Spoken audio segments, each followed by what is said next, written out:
السلام علیکم ورحمۃ اللہ وبرکاتہ۔ آپ دیکھ رہے ہیں یوٹیوب چینل اقرا اسپیکس ناؤ۔ آج کی ویڈیو ان کے لیے ہے خاص طور پر جن کی زندگی میں بہت زیادہ مخالفین ہیں یا پھر ان سے حسد رکھنے والے، خوشیوں سے جلنے والے یا آپ کو کامیاب نہ دیکھنے والے لوگ شامل ہیں یا منافقت رکھنے والے لوگ شامل ہیں۔ بظاہر میں تو آپ کے ساتھ ہیں لیکن حقیقت میں پس پردہ وہ آپ کے خلاف ہیں۔ تو آپ اپنی زندگی میں پریشان ہو جاتی ہیں کہ اب کروں تو کروں کیا، اگر میں بولوں تو بدتمیز شمار ہوں گی، خاموش رہوں تو کیا کروں، صبر کروں یا نہ کروں۔ اور دل یہ چاہتا ہے کہ ایسے لوگوں کو شکست بھی دی جائے اور اپنے آپ کو آسان انداز میں فاتح قرار دیا جائے، اور حق پر ہونے کے باوجود بھی اگر ہم فتح حاصل نہ کر سکیں تو پھر کیا فائدہ۔ تو اس کے لیے آج میں آپ کو بتاؤں گی ایک بہت ہی خوبصورت حل جو کہ ہمارے دین سے ریلیٹڈ بھی ہے اور ہمارے دنیاوی طور پر بھی ایک ہماری بہت بڑی پاور ہے، لیکن ہمیں اس کے استعمال کا طریقہ نہیں معلوم۔ اس کے استعمال کا طریقہ میں آپ کو بتاؤں گی۔ اگر آپ نے مکمل ویڈیو سن لی تو انشاءاللہ آپ کی زندگی میں جتنے مخالفین ہیں، جتنے منافقت کرنے والے لوگ ہیں، جتنے آپ کی زندگی میں سازشیں کرنے والے، آپ کو نیچا دکھانے والے لوگ ہیں، وہ خود ہار جائیں گے اور انہیں پتہ بھی نہیں چلے گا کہ ہم ہارے تو ہارے کیسے۔ کچھ لوگ آپ کے خلاف بول رہے ہوتے ہیں اور کچھ آپ کے خلاف منصوبے بنا رہے ہوتے ہیں، اور آپ سوچتی ہیں کہ میں جواب دوں یا پھر خاموش رہوں۔ یہ سوال آپ کے مائنڈ میں رہتا ہے۔ تو یاد رکھیں، ہر خاموشی کمزوری بھی نہیں ہوتی اور کچھ خاموشیاں مخالفین کو خود ہراتی ہیں۔ بعض دفعہ آپ کا بولنا آپ کو نقصان دیتا ہے اور بعض دفعہ آپ کا خاموش رہنا آپ کو نقصان دیتا ہے۔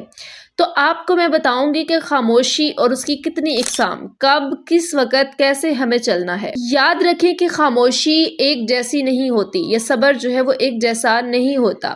سب سے پہلی بات کہ اگر کوئی آپ کے خلاف چلتا ہے، آپ کے خلاف سازشیں کر رہا ہے، آپ کو نیچا دکھانے کی کوشش کر رہا ہے اور آپ یہ سب کچھ جان چکی ہیں کہ ہاں واقعی میں میرے ارد گرد ایسے لوگ موجود ہیں، تو ان کے سامنے خاموشی اختیار کرنے کا کہا جاتا ہے۔ لیکن آپ جانتی ہیں خاموشی کتنی طرح کی ہے؟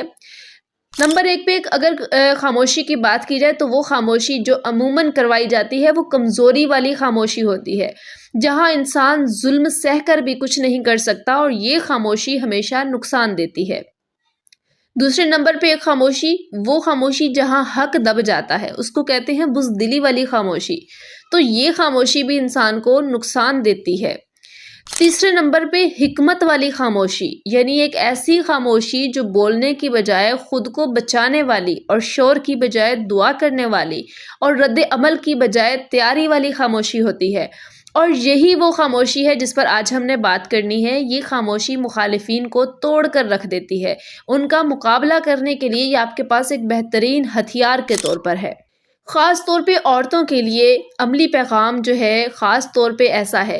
سسرال میں آپ دیکھیں، رشتہ داروں میں دیکھیں، زندگی میں کئی ایسے لوگ ہوتے ہیں جو بظاہر میں اپنے ہوتے ہیں مگر دل سے اپنے نہیں ہوتے، اور وہ چاہتے ہیں کہ آپ الجھی رہیں، آپ بولیں، آپ اپنا وقار خود توڑیں، لیکن جو حکمت والی عورت ہوتی ہے وہ خاموش رہتی ہے مگر خالی نہیں رہتی۔ یاد رکھیں، آپ کو صبر اور خاموشی سکھائی جاتی ہے، لیکن میں آپ کو وہ صبر اور خاموشی نہیں بتا رہی جو آپ کے لیے نقصان کا باعث بنتی ہے یا آپ پستی چلی جاتی ہیں۔ خاموشی لیکن حکمت والی خاموشی۔ حکمت والی خاموشی کیسے ہوگی؟ وہ جو آپ دل ہی دل میں خود کو تیار کریں گی، اپنا مستقبل یعنی فیوچر بنائیں گی، اپنے قدم مضبوط کریں گی، اپنا تعلق اللہ سے جوڑیں گی۔ آپ جانتی ہیں کہ جب سیدہ عائشہ رضی اللہ عنہا جو رسول اللہ صلی اللہ علیہ وسلم کی زوجہ محترمہ ہیں اور حضرت ابوبکر صدیق رضی اللہ عنہ کی پیاری بیٹی ہیں، ان کے اوپر جب واقع افک والا جو بہتان لگایا گیا، پورے مدینہ میں باتیں چل رہی تھیں، لیکن آپ جانتی ہیں سیدہ عائشہ رضی اللہ عنہا نے اس موقع پر کیا کیا؟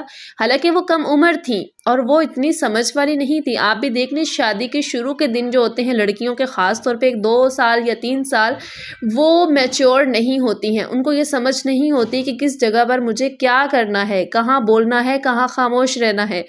لیکن سیدہ عائشہ رضی اللہ عنہا کی حکمت کو دیکھیے کہ وہ اتنی کم عمری میں انہوں نے کوئی چیخو پکار نہیں کی، نہ ہی وہ لڑیں، نہ ہی انہوں نے کوئی جواب دیا، بس وہ خاموش رہیں اور اندر ہی اندر اپنی تیاری رکھتی رہیں، اپنے اللہ سے باتیں کرتی رہیں۔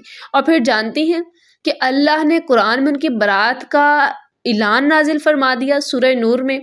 یہ تھی حکمت والی خاموشی جس نے الزام لگانے والوں کو ہمیشہ کے لیے ہرا کر رکھ دیا۔ اسی طرح رسول اللہ صلی اللہ علیہ وسلم کی صحیح حدیث ہے کہ جو اللہ کے لیے خاموشی اختیار کرتا ہے اللہ اسے عزتیں عطا فرماتا ہے۔ خاموشی اگر اللہ کے لیے ہونا تو انجام فتح ہی ہوتا ہے، لیکن خاموشی کیسے؟ خاموشی سے مراد یہ نہیں کہ آپ پر ظلم کیا جا رہا ہے، آپ کو میں سہنے کا درس دیتی رہوں، نہیں۔ ظالم کو ظلم سے روکنا بھی صدقہ ہے۔ جہاں حق دب جائے وہاں بولنا فرض ہو جاتا ہے، مگر جہاں بولنے سے آپ ٹوٹ جائیں وہاں خاموشی حکمت ہوتی ہے۔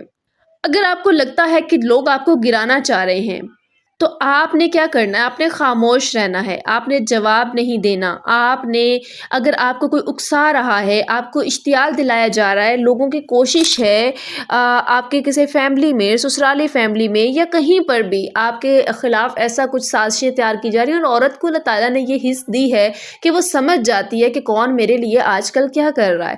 تو جب آپ کو سمجھ آ جائے تو آپ اپنے مخالفین کے سامنے، اپنے ان لوگوں کے سامنے جو بظاہر میں آپ کے ہیں، جو بظاہر میں آپ کو اپنا آپ دکھا رہے ہیں، ظاہر کر رہے ہیں، ان کے سامنے کبھی بھی یہ بات مت رکھیں کہ ہاں مجھے اس چیز کا پتہ چل چکا ہے، یا میں یہ چیز جانتی ہوں کہ آپ کیا کرنے والے ہیں، یا آپ کیا کر رہے ہیں، یا ان دنوں کیا چل رہا ہے آپ کے بیچ، یا آپ میرے لیے کیا کرنے والے ہیں۔ آپ ان کو کبھی بھی یہ مت بتائیں، اور کسی ایسے کو بھی مت بتائیں جو ان تک پہنچا دے۔ یہ ہے سب سے پہلا سٹیپ اس خاموشی کا کہ آپ نے اپنی باتوں کو اپنے اندر رکھنا ہے اور خاموشی سے دیکھنا ہے، اور ایسا محسوس کروانا ہے کہ مجھے کچھ نہیں پتا، میں کچھ نہیں جانتی، تاکہ وہ مزید آپ کو اپنے رنگ دکھا لیں اور مزید آپ کے سامنے اپنا سب کچھ ظاہر کرنے لگ جائیں۔ لیکن صرف خاموشی نہیں، دوسرا سٹیپ یہاں پر ہے اپنے لیے تیاری کرنا۔ آپ کو لگتا ہے کہ یہاں پر اس طرح کے لوگ ہیں، آپ کو سوچنے کا موقع ملے گا۔ جب آپ بولیں گی نہیں، آپ کو سوچنے کا موقع ملے گا۔ جب آپ تنہائی میں بیٹھیں، آپ سوچیں اس ٹائم پہ کہ یہ لوگ کیا کر رہے ہیں اور اس کے لیے میرے پاس کیا آپشن ہے۔ ہر ایک عورت کی زندگی الگ ہوتی ہے، وہ اپنی زندگی میں الگ الگ طریقے سے کامیابی حاصل کرتی ہے۔ آپ کی زندگی جس طرح کی ہے، آپ جس سٹیج پر ہیں، جس جگہ پر ہیں، آپ اپنے لحاظ سے اپنے لیے بہتر سوچنے کی کوشش کریں، اور جو ہے آپ دیکھیں کہ میرے لیے اس وقت میں کہاں، کیسے اور کیا بہتر ہے۔ آپ اس کی تیاری کرنا شروع کر دیں۔ تیسرا سٹیپ جو کہ میں ہمیشہ عورتوں کو کہتی ہوں، اپنی اسٹوڈنٹس کو کہتی ہوں، وہ یہی ہے کہ آپ اپنے لیے مالی طور پہ اپنے آپ کو مضبوط بنانا شروع کر دیں۔ آپ کوئی بھی ہنر رکھتی ہیں، کوئی ایسے سکلز ہیں آپ کے پاس، جو ہے وہ تعلیم ہے، دینی تعلیم ہے، دنیاوی تعلیم ہے، کوئی ہنر ہے، کچھ بھی ہے، آپ اس کے تھرو حلال کمائی اختیار کریں۔ حلال کمائی جو ہے وہ آپ کے لیے ایک بہترین ڈھال ہوتی ہے، وہ چاہے تھوڑی سی ہی کیوں نہ ہو۔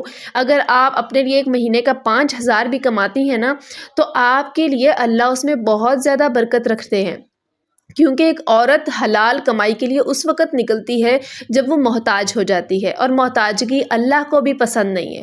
تو اپنے آپ کو مالی مضبوط کریں۔ جب آپ مالی طور پہ مستحکم ہو جائیں تو یہ 3 سٹیپ آپ کے لیے بہتر ہیں۔ جب آپ کو لگے کہ ہاں اب میں مکمل طور پر تیار ہو چکی ہوں، اور یہ وہ وقت ہے جب کہ جو میرے مخالفین ہیں یا مجھے اپنا آپ ظاہر کرنے والے، منافقت رکھنے والے لوگ ہیں، اب ان کی بھی تیاری مکمل ہے میرے خلاف، تو اب آپ اپنا سٹیپ لیجئے، وہ والا سٹیپ جو آپ نے حکمت کے تحت سوچ چکی تھی۔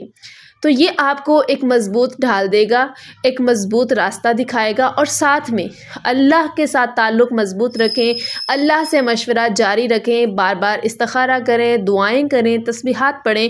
پچھلی ویڈیو میں جو میں نے آپ کو 2 آیات بتائی ہیں، 2 وظیفے بتائے ہیں، وہ اپنی زندگی میں لازم شامل کریں۔ اگر وہ آپ نے کر لیے تو آپ ایک پرفیکٹ اور خوبصورت راستے پر مل جائیں گی انشاءاللہ۔ امید ہے کہ آپ کو میں بات سمجھا پائی ہوں، اور مزید ایسی ہی چیزیں سمجھنے کے لیے، خود کو مضبوط کرنے کے لیے، مختلف مسائل میں مشورہ کرنے کے لیے ساتھ جڑے رہیں۔ انشاءاللہ آپ کو ایک ایک سٹیپ پر ہر طرح کی رہنمائی ملتی رہے گی۔